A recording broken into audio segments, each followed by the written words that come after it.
जय श्री राम। समस्त राम भक्तों को जय जय श्री राम।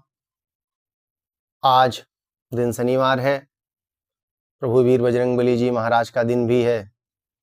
इसी क्रम में जय श्री राम वाल्मीकि रामायण चैनल में आप सभी का हार्दिक स्वागत एवं अभिनंदन करता हूं।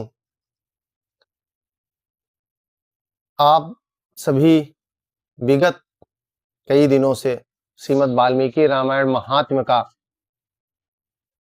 चतुर्थ अध्याय पूर्ण करके पंचम अध्याय में 33 श्लोक तक पहुंचे हुए हैं।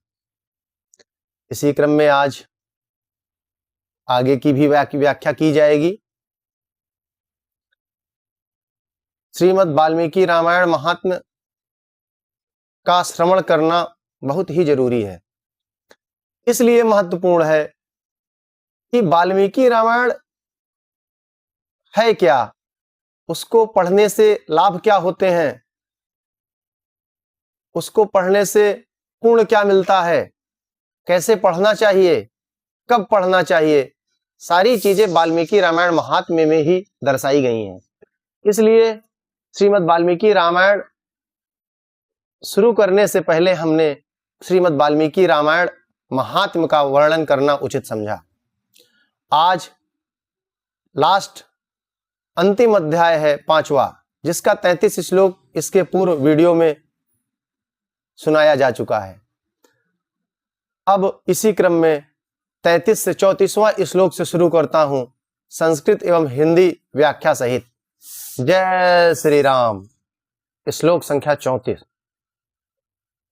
रामायणं तु यः कुर्याच्छान्तात्मा प्रयतेन्द्रियः स याति परमानंदम यत्र गत्वा न सोचती। जो पुरुष शांत चित्त और जितेंद्रिय होकर रामायण यज्ञ का अनुष्ठान करता है, वह उस परमानंदमय धाम में जाता है, जहां जाकर उसे कभी शोक नहीं करना पड़ता है। रामायण परो नित्यम गंगा स्नान परायणः धर्म मार्ग प्रवक्तारो मुक्ता एवं न संशयः। जो प्रतिदिन रामायण का पाठ अथवा श्रवण करता है, गंगा नहाता है और धर्म मार्ग का उपदेश देता है, ऐसे लोग संसार सागर से मुक्त ही है, इसमें संशय नहीं है। यतीनां ब्रह्मचारिणां प्रवीराणां च शतमाः न वाया किल श्रोतव्या कथा रामायणस्य च। महात्माओं, यतियों, ब्रह्मचारियों तथा प्रवीरों को भी रामायण की नवाह कथा श्रवण करनी चाहिए।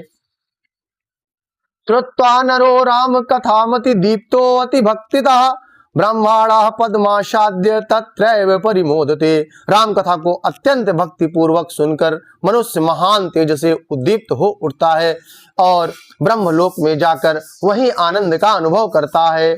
तस्मात् श्रुध्वं विपेन्द्रा रामायण कथामृतम् श्रोतृणां च परम श्राव्यम पवित्राणाम अनुत्तमम्। इसलिए विपेंद्रगण, आप लोग रामायण की अमृतमयी कथा सुनिए। श्रोताओं के लिए यह सर्वोत्तम श्रवणीय वस्तु है और पवित्रों में भी परम उत्तम है। दुःस्वप्न नाशनम धन्यम श्रोतव्यम च प्रयत्नता नरोवत्र श्रद्धया युक्ता श्लोकम श्लोकार्धमेव च पठते मुच्यते सद्यो हाप पापत कोटिभिः सतामेव प्रयोक्तव्यम गृहाद गृहातमं यूतत। बड़ी अच्छी बात कही है। दुःस्वप्न को नष्ट करने वाली यह कथा धन्य है, इसे प्रयत्न पूर्वक सुनना चाहिए। जो मनुष्य श्रद्धा युक्त होकर इसका एक श्लोक या आधा श्लोक भी पढ़ता है, वह तत्काल ही करोड़ों उपपातकों से छुटकारा पा जाता है। यह गुहा से भी गुहात्म वस्तु है, इसे सत्पुरुषों को ही सुनाना चाहिए। जय जय श्री राम। वाचेद राम भवने पुण्य क्षेत्रे च संसादि ब्रह्मदेशे रतानां च दंभाचार रतात्मनां लोकवंजवक विरीतीनां न ब्रूयादितुमुत्तमम्। भगवान श्री राम के मंदिर में अथवा किसी पूर्ण क्षेत्र में सत्पुरुषों की सभा में रामायण कथा का प्रवचन करना चाहिए। जो ब्रह्मद्रोही, पाखंडपूर्ण, आचार में तत्पर तथा लोगों को ठगने वाली वृत्ति से युक्त हैं, उन्हें यह परम उत्तम कथा नहीं सुनानी चाहिए। त्यक्त कामादि दोषाणाम राम भक्ति रतात्मनाम गुरु भक्ति रतानाम च वक्तव्यम मोक्ष साधनम। जो काम आदि दोषों का त्याग कर चुके हैं, जिनका मन राम भक्ति में अनुरुक्त रहता है तथा जो गुरुजनों की सेवा में तत्पर रहते हैं, उन्हीं के समक्ष यह मोक्ष की साधन भूत कथा बांचनी चाहिए। सर्वदेवो मयो रामः स्मृताश्चार्ति प्रणाशनः सद्भक्त वत्सलो देवो भक्त्या तुष्याति नान्यथा। श्री राम सर्वदेवमय माने गए हैं। वे आर्त प्राणियों की पीड़ा का नाश करने वाले हैं तथा श्रेष्ठ भक्तों पर सदा ही स्नेह रखते हैं। वे भगवान भक्ति से ही संतुष्ट होते हैं, दूसरे किसी उपाय से नहीं होते हैं। जय श्री राम। अवसेनापि यन्मान्मि कीर्तिते वा स्मृते अपि वा विमुक्त पातका सोऽपि परमं पदम विष्णुते। मनुष्य विवश होकर भी उनके नाम का कीर्तन अथवा स्मरण कर लेने पर समस्त पातकों से मुक्त हो जाता है, परम पद का भागी होता है। राम नाम लेने से ही वो भवसागर को पार होता है। जय जय श्री राम। संसार घोर कांतार दावग्नि मूर्ध मधुसूदनः स्मृतिर्नाम सर्व पापानि नास्यात्याशु शतमाः। महात्माओं, भगवान मधुसूदन संसार रूपी भयंकर एवं दुर्गम वन को भस्म करने के लिए दावन नल के समान है। वे अपना स्मरण करने वाले मनुष्यों के समस्त पापों का शीघ्र ही नाश कर देते हैं। तदर्थकमिदं पुण्यं काव्यं श्राव्यमुत्तमं श्रवणात् पठनाद वापि सर्व पाप विनाश कृत। इस पवित्र काव्य के प्रतिपाद्य विषय वे ही हैं, अतः यह परम उत्तम काव्य सदा ही श्रवण करने योग्य है। इसका श्रवण अथवा पाठ करने से यह समस्त पापों का नाश करने वाला है। यस्य राम रसे प्रीतिर्वर्तते भक्ति संयुता सा एव कृत्यस्य सर्वशास्त्रार्थ कोविदः। जिसकी श्री राम रस में प्रीति एवं भक्ति है, वही संपूर्ण शास्त्राओं के अर्थ ज्ञान में निपुण और कृतकृत्य है। तदर्जितम तपा पुण्यम तत्सत्यम सफलम द्विजा यदर्थ श्रवणे प्रीतिर्नथ्या ना ही वर्तते। ब्राह्मणों, उसकी उपार्जित की हुई तपस्या पवित्र, सत्य और सफल है, क्योंकि राम रस में प्रीति किए बिना रामायण के अर्थ श्रवण में प्रेम नहीं होता है।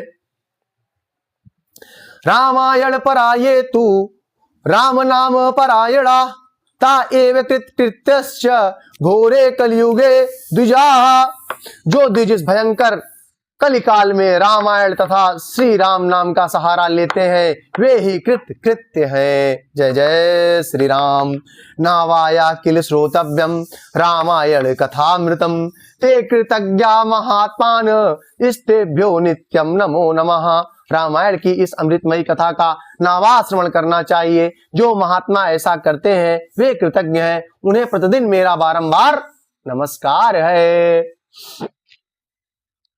राम नामैव नामैव नामैव मम जीवनम कलौ नाशत्येव नाशत्येव नाशयव गतिरन्यथा। श्री राम का नाम, केवल श्री राम नाम ही मेरा जीवन है। कलयुग में और किसी उपाय से जीवों की सद्गति नहीं होती, नहीं होती, नहीं होती। सूतवाच एवं संत कुमारास्तु नारदेन महात्मना सम्यक प्रबोधिता सद्या पराम निवृत्ति माप।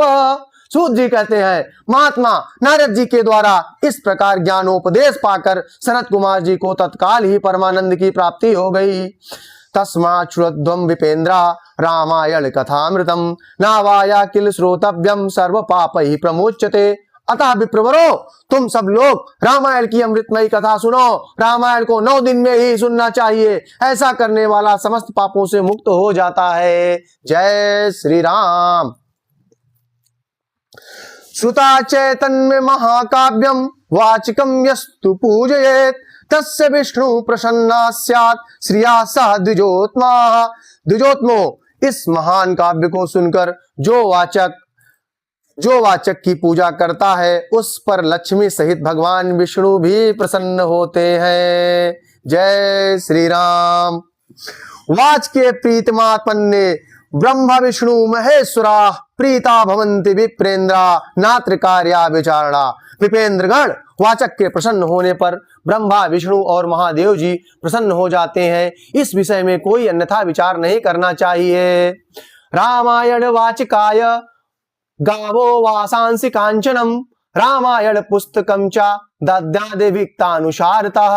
रामायण के वाचक को अपने वैभव के अनुसार गौ वस्त्र सुवर्ण तथा रामायण की पुस्तक आदि वस्तुएं देनी चाहिए।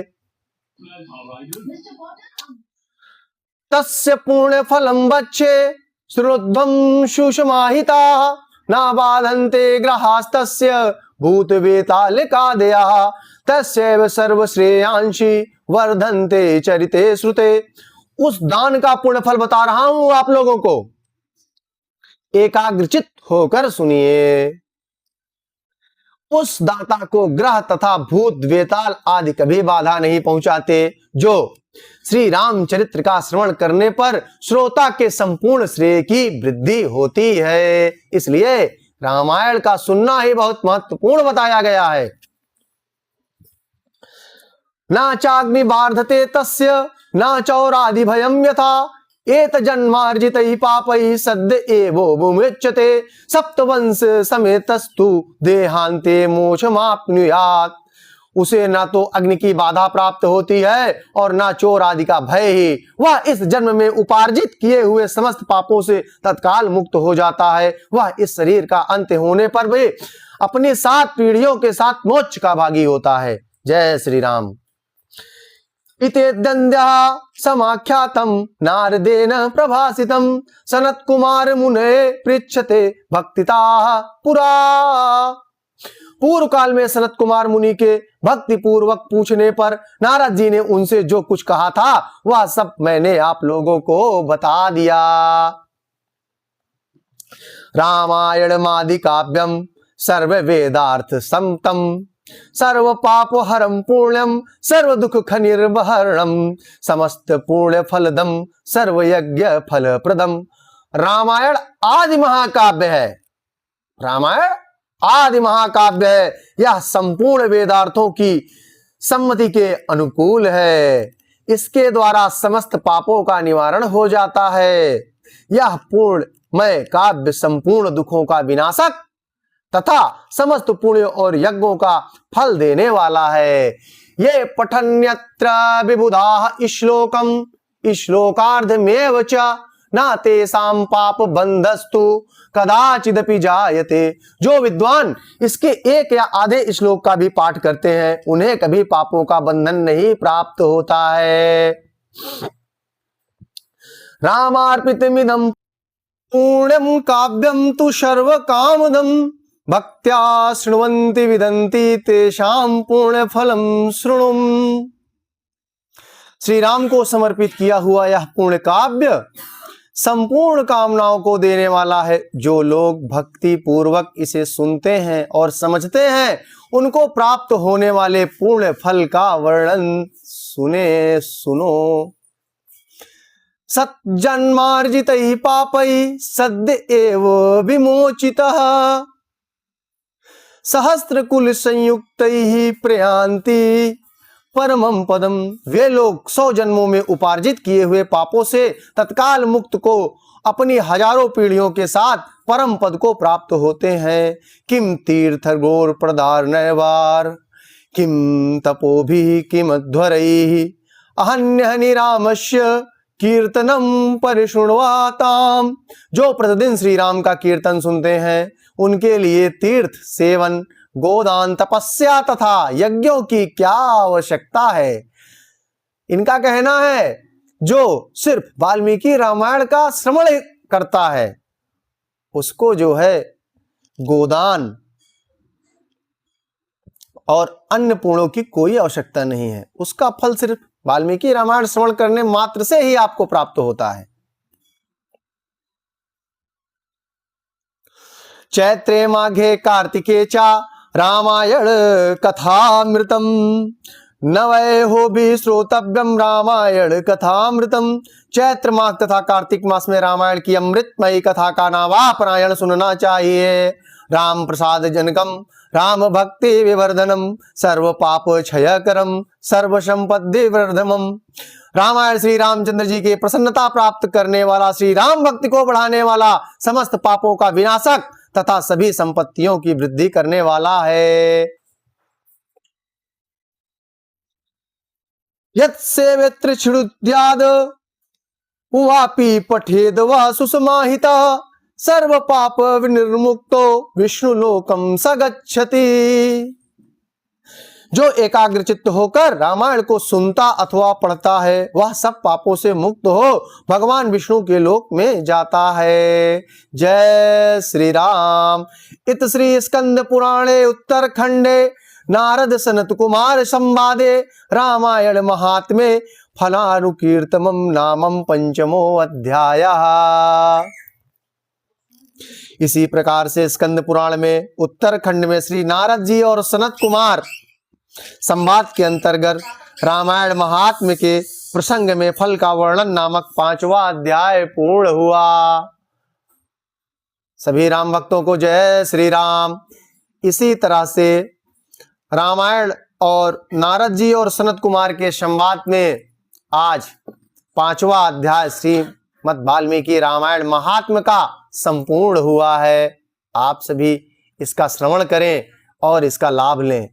आप सबके समक्ष अब श्री वाल्मीकि रामायण का बाल कांडम प्रथम सर्गा शुरू होगा और उसका भी श्रवण आप सभी करिएगा। और उसका श्रवण करने का महत्व इन 5 अध्याय में आपके समक्ष हमने रख दिया है। समस्त वीडियो में आप उसको देखिए और श्रवण करिए और इसका महत्व को समझिए। जय श्री राम।